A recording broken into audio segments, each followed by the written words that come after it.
ಎಲ್ಲರಿಗೂ ನಮಸ್ಕಾರ ರೀ. ಎಲ್ಲರೂ ಹೆಂಗದಿರಿ? ಎಲ್ಲರೂ ಆರಾಮದಿರಿ ಅಂತ ಅನ್ಕೊತೀನಿ ರೀ. ನಾನು ಕೂಡ ಆರಾಮದೇನಿ ನೋಡ್ರಿ. ಬರ್ರಿ ಇವತ್ತಿನ ಒಂದು ವಿಡಿಯೋದೊಳಗೆ ತುಂಬಾ ಟೇಸ್ಟಿಯಾಗಿರುವಂತಹ ಹಾಗೆಯೇ ಬಾಯಲ್ಲಿ ಕರಗೋ ಥರ ಬಾದಾಮ್ ಪೂರಿನ ಯಾವ ರೀತಿ ಮಾಡೋದು ಅಂತ ತೋರಿಸ್ಕೊಡ್ತೀನಿ.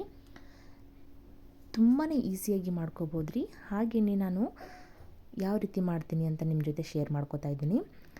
ಬನ್ನಿ, ಇವಾಗ ಒಂದು ಬೌಲ್ ತೊಗೊಂಡಿದ್ದೀನಿ. ಅದಕ್ಕೆ ಹಿಟ್ಟು ನಾದ್ಕೊಳಕ್ಕೆ ಒಂದು ಪರಾತನಾದರೂ ತೊಗೊರಿ, ಅಥವಾ ಈ ರೀತಿಯಾಗಿರುವಂತಹ ಒಂದು ಬೌಲನ್ನು, ದೊಡ್ಡದಾಗಿರುವಂತಹ ಕಲಸ್ಕೊಳ್ಳೋದಕ್ಕೆ ಯಾವುದಾದ್ರೂ ಒಂದು ಬೌಲನ್ನಾದರೂ ತೊಗೊಂಡು ಅದಕ್ಕೆ 1.5 ಕಪ್ ಆಗುವಷ್ಟು ನಾನು ಮೈದಾ ಹಿಟ್ಟನ್ನು ಹಾಕ್ಕೋತಾ ಇದ್ದೀನಿ.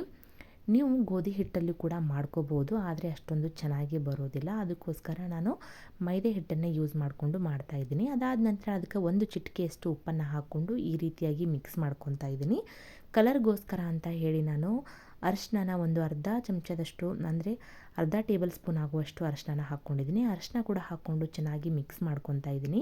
ನೀವು ಕಲರ್ಗೋಸ್ಕರ ಫುಡ್ ಕಲರ್ ಸಿಗುತ್ತೆ ಅಲ್ವಾ, ಯೆಲ್ಲೋ ಕಲರ್, ಅದನ್ನು ಕೂಡ ನೀವು ಸೇರಿಸ್ಕೋಬೋದು. ಹಾಗೆಯೇ ಒಂದು ಚಮಚದಷ್ಟು ನಾನು ತುಪ್ಪವನ್ನು ಬಿಸಿ ಮಾಡಿ ಹಾಕ್ಕೋತಾ ಇದ್ದೀನಿ. ನೀವು ತುಪ್ಪದ ಬದಲಾಗಿ ಎಣ್ಣೆ ಅಥವಾ ಡಾಲ್ಡಾ ಇದನ್ನು ಯಾವುದಾದ್ರೂ ಯೂಸ್ ಮಾಡ್ಕೋಬೋದು. ತುಪ್ಪ ಇಲ್ಲ ಅಂತಂದರೆ ಡಾಲ್ಡಾ ಸಿಗುತ್ತೆ ಅಲ್ವಾ, ಅದನ್ನು ಕೂಡ ಯೂಸ್ ಮಾಡ್ಕೋಬೋದು. ಅಥವಾ ಎಣ್ಣೆನ ಮಾಮೂಲಾಗಿ ನೀವು ಅಡುಗೆಗೆ ಯಾವುದೆಲ್ಲ ಎಣ್ಣೆ ಯೂಸ್ ಮಾಡ್ತೀರಾ ನೋಡಿ, ಅದನ್ನು ಕೂಡ 1-2 ಟೇಬಲ್ ಸ್ಪೂನ್ ಆಗುವಷ್ಟು ಎಣ್ಣೆನ ಬಿಸಿ ಮಾಡಿಕೊಂಡು ಹಾಕ್ಕೊಂಡು ಈ ರೀತಿಯಾಗಿ ಹಿಟ್ಟಿನಲ್ಲಿ ಚೆನ್ನಾಗಿ ನಾದಬೇಕಾಗತ್ತೆ, ಅಂದರೆ ಮಿಕ್ಸ್ ಮಾಡ್ಕೋಬೇಕಾಗತ್ತೆ. ಈ ರೀತಿಯಾಗಿ ಮಿಕ್ಸ್ ಮಾಡ್ಕೊಂಡಿದ್ದಾದ ನಂತರ ನಾನು 1 ಕಪ್ ಆಗುವಷ್ಟು, 1.5 ಕಪ್ ಹಿಟ್ಟಿಗೆ ನಾನು 1 ಕಪ್ ಆಗುವಷ್ಟು ನೀರನ್ನು ತೊಗೊಂಡಿದ್ದೀನಿ. ಅದರಲ್ಲಿ ಯೂಸ್ ಮಾಡಿರುವಂತಹ ನೀರು ಒಂದು ಅರ್ಧದಕ್ಕಿಂತ ಹೆಚ್ಚು ನಾನು ನೀರನ್ನು ಯೂಸ್ ಮಾಡ್ಕೊಂಡಿದ್ದೀನಿ. ಅಷ್ಟೇ ನೀರನ್ನು ಯೂಸ್ ಮಾಡಿಕೊಂಡು ನೀವು ಹಿಟ್ಟನ್ನು ಕಲಿಸ್ಕೋಬೇಕಾಗುತ್ತೆ ಫ್ರೆಂಡ್ಸ್. ಹಿಟ್ಟು ಕಲಿಸ್ಕೊಳ್ಳುವಾಗನೇ ನಾವು ಪೂರಿನ ಯಾವ ರೀತಿ ಆಗುತ್ತವೋ ಅಂತ ಹೇಳ್ಬೋದು. ಹಿಟ್ಟನ್ನು ಚೆನ್ನಾಗಿ ನಾವು ಈ ಚಪಾತಿ ಹಿಟ್ಟಿನ ಹದಕ್ಕೆ ನಾದ್ಕೋತೀವಲ್ವ, ಅದಕ್ಕೆ ಒಂದು ಸ್ವಲ್ಪ ಗಟ್ಟಿಯಾಗಿ ಅಥವಾ ಸ್ವಲ್ಪ ಮೃದುವಾಗಿ ಕೂಡ ನಾವು ನಾದ್ಕೋಬೇಕಾಗುತ್ತೆ. ಚಪಾತಿನ ಹಿಟ್ಟಿನ ಹದ ಯಾವ ರೀತಿಯಾಗಿರುತ್ತೆ ನೋಡಿ, ಅದೇ ರೀತಿಯಾಗಿ ನಾದ್ಕೊಂಡ್ರಿ ಅಂತಂದ್ರೆ ತುಂಬಾ ಈಸಿಯಾಗಿ ಹಾಗೆಯೇ ಕ್ವಿಕ್ಕಾಗಿ ನಾವು ಬಾದಾಮ್ ಪೂರಿಗಳನ್ನು ಮಾಡ್ಕೋಬೋದು. ಮೇಲ್ಗಡೆ ಕ್ರಿಸ್ಪಿಯಾಗಿ ಹಾಗೆಯೇ ಒಳಗಡೆ ಜ್ಯೂಸಿಯಾಗಿರುವಂತಹ ಬಾದಾಮ್ ಪೂರಿ ರೆಡಿ ಆಗ್ತಾವೆ ನೋಡ್ರಿ. ಈಗ ಹಿಟ್ಟನ್ನು ನಾನು ಸ್ವಲ್ಪ ನೀರು ಹಾಕ್ಕೊಂಡು ಚೆನ್ನಾಗಿ ಕಲಿಸ್ಕೊಂಡು ಈ ಥರ ನಾದ್ಕೊಂಡು ಇಟ್ಕೊಂಡಿದ್ದೀನಿ ನಾನು. ಇದನ್ನು ಒಂದು 10 ನಿಮಿಷ ನಾನು ನೆನೆಯೋದಕ್ಕೆ ಬಿಡ್ತೀನಿ. ನಾವು ಇದನ್ನು ನೆನೆಯೋದಕ್ಕೆ ಇಟ್ಟಿರ್ತೀವಲ್ವ, ಆವಾಗಲೇ ನಾವು ಏನು ಮಾಡಬೇಕು ಅಂತಂದ್ರೆ ಸಕ್ಕರೆ ಪಾಕನ ರೆಡಿ ಮಾಡ್ಕೊಂಡು ಬಿಡೋಣ್ರಿ. ನೋಡಿರಿ, ಇಲ್ಲೇ ಗ್ಯಾಸ್ ಆನ್ ಮಾಡಿಕೊಂಡು ನಾನು ಪಾತ್ರೆ ಇಟ್ಕೊಂಡಿದ್ದೀನಿ, ಅಂದರೆ ಕಡಾಯಿನ ಬಿಸಿ ಇಟ್ಕೊಂಡು ಅದಕ್ಕೆ 1 ಕಪ್ ಆಗುವಷ್ಟು ಸಕ್ಕರೆ ಹಾಕ್ಕೊಂಡಿದ್ದೀನಿ. ಯಾವ ಕಪ್ಪಿನ ಅಳತೆಯಲ್ಲಿ ನಾನು ಮೈದಾ ಹಿಟ್ಟನ್ನು ತೊಗೊಂಡಿದ್ದೀನಿ ನೋಡಿರಿ, ಅದೇ ಕಪ್ಪಿನ ಅಳತೆಯಲ್ಲಿ ನಾನು 1 ಕಪ್ ಆಗುವಷ್ಟು ಸಕ್ಕರೆ ತೊಗೊಂಡಿದ್ದೀನಿ. ಅದೇ ಕಪ್ಪಿನ ಅಳತೆಯಲ್ಲಿ 1 ಕಪ್ ಆಗುವಷ್ಟು ನೀರನ್ನು ಕೂಡ ಹಾಕ್ಕೊಂಡು ಸಕ್ಕರೆ ಚೆನ್ನಾಗಿ ಕರಗಬೇಕು, ಅಲ್ಲಿವರೆಗೂ ನಾವು ಈ ರೀತಿಯಾಗಿ ಮಿಕ್ಸ್ ಮಾಡ್ತಾ ಇರೋಣ. ಊರಿನ ಲೋ ಫ್ಲೇಮಲ್ಲಿ ಇಟ್ಟು ಮಿಕ್ಸ್ ಮಾಡ್ತಾ ಇರೋಣ. ಹಾಗೆಯೇ ನೋಡ್ತಾ ಇರ್ಬೋದು ನೀವಿಲ್ಲಿ, ಇವಾಗ ಪಾಕ ಬರಬೇಕು ಅಂತಂದರೆ ಯಾವ ರೀತಿಯಾಗಿ ನಾವು ಪಾಕ ತೊಗೊಳ್ಳೋದು ಅಂತಂದರೆ ನೋಡಿರಿ, ಇಲ್ಲೇ ಕೈಗೆ ಅಂಟ್ತಾ ಇದೆಯಲ್ವಾ, ಈ ರೀತಿಯಾಗಿ ನಾವು ಪಾಕನ ತೊಗೋಬೇಕಾಗತ್ತೆ. 1 ಎಳೆ ಪಾಕ ಅಂತಾರೆ ನೋಡಿರಿ, ಆ ರೀತಿಯಾಗಿ 1 ಎಳೆ ಪಾಕನ ನಾವು ತೊಗೋಬೇಕಾಗತ್ತೆ. ನಿಮ್ಗೆ ಪಾಕ ಗೊತ್ತಾಗಲಿಲ್ಲ ಅಂತಂದರೆ ಸ್ವಲ್ಪ ಕೈಯಲ್ಲಿ ಹಿಡಿದು ನೋಡಿದ್ರೆ ಕೈ ಅಂಟಂಟಾಗಬೇಕು, ಅಲ್ಲಿವರೆಗೂ ಈ ರೀತಿಯಾಗಿ ಪಾಕನ ನಾವು ತೊಗೋಬೇಕಾಗತ್ತೆ. ಊರಿನ ಪಾಕ ತೊಗೊಳ್ಳುವಾಗ ಲೋ ಫ್ಲೇಮಲ್ಲಿ ಇಟ್ಕೊಂಡು ನೀವು ಪಾಕನ ತೊಗೋಬೇಕಾಗತ್ತೆ. ಇವಾಗ ನೋಡ್ತಾ ಇದ್ದೀರಲ್ವ, ನಾನು ಮತ್ತೆ ಒಂದು ಸತಿ ತೋರಿಸ್ತಾ ಇದ್ದೀನಿ ನಿಮಗೆ ಪಾಕನ. ಈ ರೀತಿಯಾಗಿ ಬಂದರೆ ಸಾಕು ಫ್ರೆಂಡ್ಸ್. ಇದನ್ನು ತೆಗೆದಿಟ್ಬಿಡೋಣ. ನೋಡ್ತಾ ಇರ್ಬೋದು, ಇಲ್ಲಿ ನಿಮ್ಗೆ ಕಾಣಿಸ್ತಾ ಇದೆ ಅಂತ ಅನ್ಕೋತೀನಿ. ಈ ರೀತಿಯಾಗಿ 1 ಎಳೆ ಪಾಕ ಬರಬೇಕು, ಅಲ್ಲಿವರೆಗೂ ಪಾಕನ ಚೆನ್ನಾಗಿ ನಾವು ಸಕ್ಕರೆನ ಕರಗಿಸ್ಕೊಂಡು ಪಾಕನ ರೆಡಿ ಮಾಡ್ಕೋಬೇಕಾಗತ್ತೆ. ಇವಾಗ ನೋಡ್ತಾ ಇರ್ಬೋದು, ನಾನು ಹಿಟ್ಟು ನೆನೆಯೋದಕ್ಕೆ ಕಲಸಿ ಇಟ್ಕೊಂಡಿದ್ನಲ್ವ, ಇವಾಗ ನೆನೆದಿದೆ. ತುಂಬಾ ಚೆನ್ನಾಗಿ ನೆನೆದ್ಕೊಂಡಿದೆ ಹಿಟ್ಟು.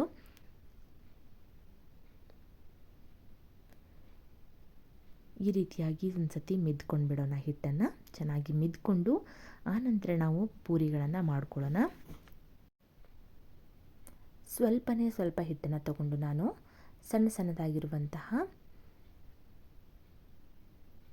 ಒಂದೇ ಶೇಪ್ನಲ್ಲಿ ಆಗುವಂತಹ ಹಿಟ್ಟನ್ನು ನಾನು ಕಟ್ ಮಾಡ್ಕೋತಾ ಇದ್ದೀನಿ. ಅಂದರೆ ಕೈಯಲ್ಲೇ ನಾನು ಈ ರೀತಿಯಾಗಿ ಉಳ್ಳೆಗಳನ್ನು ತಗೋತಾ ಇದ್ದೀನಿ.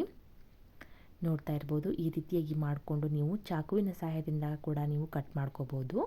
ನಾನು ಇನ್ನು ಕೈಯಲ್ಲೇ ಮಾಡ್ಕೋತಾ ಇದ್ದೀನಿ. ಒಂದೇ ಸಮನಾಗಿ ನಾವು ಈ ರೀತಿಯಾಗಿರುವಂಥ ಹಿಟ್ಟನ್ನು ಒಂದೇ ಸಮನಾಗಿ ನಾವು ಹರಿದು ಇಟ್ಕೊಳ್ಳೋಣ. ಹಿಟ್ಟನ್ನು ಸ್ವಲ್ಪನೇ ಈ ರೀತಿಯಾಗಿ ಮಾಡಿ ಇಟ್ಕೊಳ್ಳೋದ್ರಿಂದ ಈಸಿಯಾಗಿ ನಾವು ಬಾದಾಮ್ ಪೂರಿಗಳನ್ನು ಬೇಗನೆ ಲಟ್ಟಿಸ್ಕೋಬೋದು. ಅದಕ್ಕೋಸ್ಕರ ಮೊದಲಿಗೆ ನಾವು ಈ ರೀತಿಯಾಗಿ ಉಳ್ಳೆಗಳನ್ನು ಹರಿದು ಚೆನ್ನಾಗಿ ಈ ರೀತಿಯಾಗಿ ಒತ್ತಿ ಇಟ್ಕೊಳ್ಳೋಣ. ಅದಾದ ನಂತರ ನಾನು ಎಲ್ಲದನ್ನು ತೆಗೆದು ಇಟ್ಕೊಂಡು ಸ್ವಲ್ಪ ಮೈದಾ ಹಿಟ್ಟನ್ನು ಹಾಕ್ಕೊಂಡು ಈ ರೀತಿಯಾಗಿ ನಾನು ಚೆನ್ನಾಗಿ ರೌಂಡ್ ಶೇಪ್ನಲ್ಲಿ ಲಟ್ಟಿಸ್ಕೊತಾ ಇದ್ದೀನಿ. ನಿಮಗೆ ಎಷ್ಟು ಅಳತೆ ಬೇಕು ನೋಡ್ರಿ, ನೀವು ಅಷ್ಟು ಅಳತೆ ಒಳಗೆ ನೀವು ಬಾದಾಮ್ ಪುರಿಗಳನ್ನು ಮಾಡ್ಕೋಬೋದು. ಒಂದು ಮೀಡಿಯಮ್ ಸೈಜ್ನಲ್ಲಿ ನಾನು ಬಾದಾಮ್ ಪುರಿನ ಮಾಡ್ತಾಯಿದ್ದೀನಿ. ನೋಡ್ತಾ ಇರ್ಬೋದು, ಈ ರೀತಿಯಾಗಿ ನಾವು ರೆಕ್ಟ್ಯಾಂಗಲ್ನಲ್ಲಿ ಬಾದಾಮ್ ಪುರಿ ಇರುತ್ತೆ. ಸೊ ಅದಕ್ಕೋಸ್ಕರ ರೆಕ್ಟ್ಯಾಂಗಲ್ನಲ್ಲಿ ನಾವು ಈ ರೀತಿಯಾಗಿ ರೌಂಡಾಗಿ ಮಾಡ್ಕೊಂಡಿದ್ದಾದ ನಂತರ ನಾನು ತೋರಿಸ್ತಿದ್ದೀನಿ ಫ್ರೆಂಡ್ಸ್. ನಿಮಗೆ ಈ ರೀತಿಯಾಗಿ ಮಡಚಿ ಹಾಕ್ಕೊಂಡು ಎಡ್ಜಸ್ಟನ್ನ ಸ್ವಲ್ಪ ಪ್ರೆಸ್ ಮಾಡ್ಕೋಬೇಕಾಗತ್ತೆ.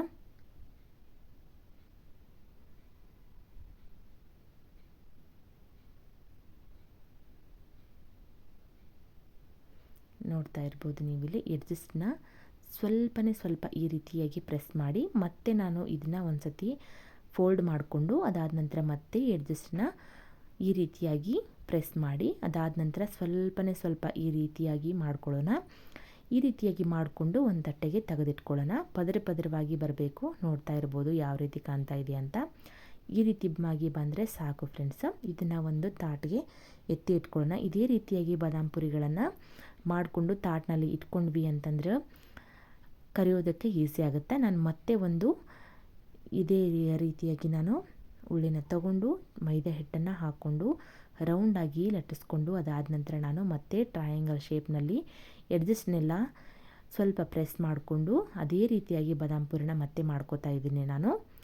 ನೀವು ಕೂಡ ಇದೇ ರೀತಿಯಾಗಿ ಉಳಿದಿರುವಂಥ ಹಿಟ್ಟನ್ನು ಪೂರಿಗಳನ್ನು ಒಂದು ಸತಿ ಮಾಡಿ ಇಟ್ಕೊಂಡು ಅದಾದ ನಂತರ ಎಣ್ಣೆ ಒಳಗೆ ಫ್ರೈ ಮಾಡ್ಕೊಳ್ಳಿ.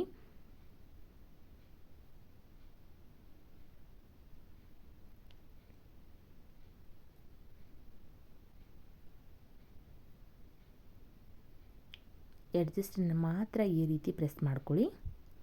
ನೋಡ್ತಾ ಇರ್ಬೋದು ನೀವಿಲ್ಲಿ ಈ ರೀತಿಯಾಗಿ ಪ್ರೆಸ್ ಮಾಡಿಕೊಂಡು ಸ್ವಲ್ಪನ ಈ ರೀತಿ ಪ್ರೆಸ್ ಮಾಡ್ಕೊಂಡು ಬಿಡೋಣ. ಅದನ್ನು ಟ್ರಯಾಂಗಲ್ ಶೇಪ್ನಲ್ಲಿ ನಾವು ಲಟ್ಟಿಸ್ಕೊಂಡು ಬಿಡೋಣ. ಇದೇ ರೀತಿಯಾಗಿ ನಾನು ಎಲ್ಲ ಹಿಟ್ಟನ್ನು ತಗೊಂಡು ಬಾದಾಮ್ ಪುರಿನ ಮಾಡಿ ಇಟ್ಕೊಂಡಿದ್ದೀನಿ. ಇದನ್ನು ನಾವು ಈಗ ಎಣ್ಣೆ ಕಾಯೋದಕ್ಕೆ ಇಟ್ಕೊಂಡಿದ್ದೆ. ನಾನು ಲಟ್ಟಿಸ್ಕೊಳ್ಳೋ ಮುಂದಾಗಲೇ ಅಂದರೆ ಪೂರಿಗಳನ್ನು ಮಾಡ್ಕೊಳ್ಳುವಾಗಲೇ ನಾನು ಸ್ವಲ್ಪ ಎಣ್ಣೆನ ಹಾಕ್ಕೊಂಡು ಲೋ ಫ್ಲೇಮಲ್ಲಿ ಇಟ್ಕೊಂಡು ಎಣ್ಣೆನ ಚೆನ್ನಾಗಿ ಕಾಯಿಸ್ಕೊಂಡಿದ್ದೀನಿ. ಎಣ್ಣೆ ಕಾದಿದೆ ಇಲ್ವಾ ಅಂತ ಚೆಕ್ ಮಾಡೋದಕ್ಕೋಸ್ಕರ ನಾನು ಸ್ವಲ್ಪ ಹಿಟ್ಟು ಹಾಕ್ಕೊಂಡು ನೋಡ್ಕೊಂಡಿದ್ದೀನಿ ಫ್ರೆಂಡ್ಸ್. ಅದಾದ ನಂತರ ನಾನು ಒಂದೊಂದಾಗಿ ಪೂರಿಗಳನ್ನು ಹಾಕ್ತಾ ಇರ್ತೀನಿ.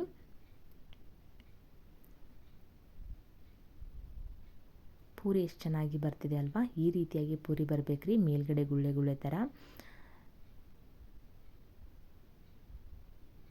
ಅಂದರೆ ಪಾಕ ಕೂಡ ಚೆನ್ನಾಗಿ ಹೀರ್ಕೊಳ್ಳುತ್ತೆ ಇದು.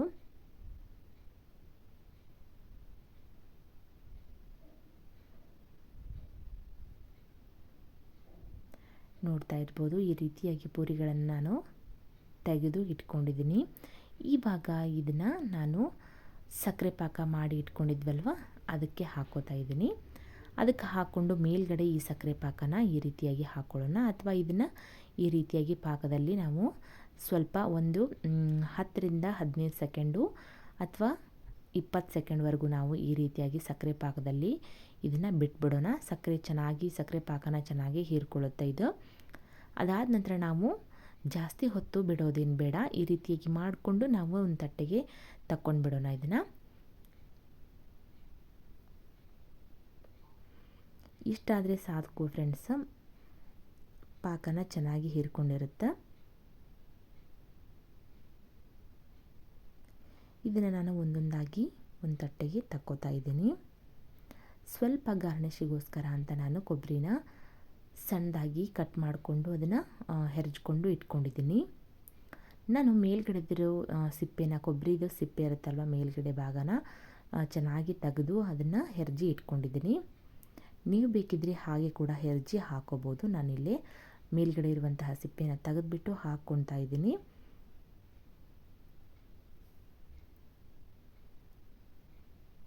ಐ ಹೋಪ್ ಈ ವಿಡಿಯೋ ನಿಮ್ಮೆಲ್ಲರಿಗೂ ಇಷ್ಟ ಆಗೈತೆ ಅಂತ ಭಾವಿಸ್ತೇನೆ ರೀ. ಇಷ್ಟ ಆದ್ರೆ ಲೈಕ್ ಮಾಡಿರಿ. ಇನ್ನೂ ಹೆಚ್ಚು ಇಷ್ಟ ಆಯಿತು ಅಂತಂದ್ರೆ ನಿಮ್ಮ ಫ್ರೆಂಡ್ಸ್ ಆ್ಯಂಡ್ ಫ್ಯಾಮಿಲಿಗೂ ಕೂಡ ಶೇರ್ ಮಾಡಿರಿ. ಇವಾಗ ನೋಡ್ತಾ ಇರ್ಬೋದು ಎಲ್ಲ ಪೂರಿಗಳನ್ನು ನಾನು ತೆಗೆದು ಇಟ್ಕೊಂಡಿದ್ದೀನಿ. ಹಾಗೆಯೇ ಸ್ವಲ್ಪ ಕೊಬ್ಬರಿ ಕೂಡ ಇದಕ್ಕೆ ಮೇಲ್ಗಡೆ ಹಾಕ್ಕೋತಾ ಇದ್ದೀನಿ.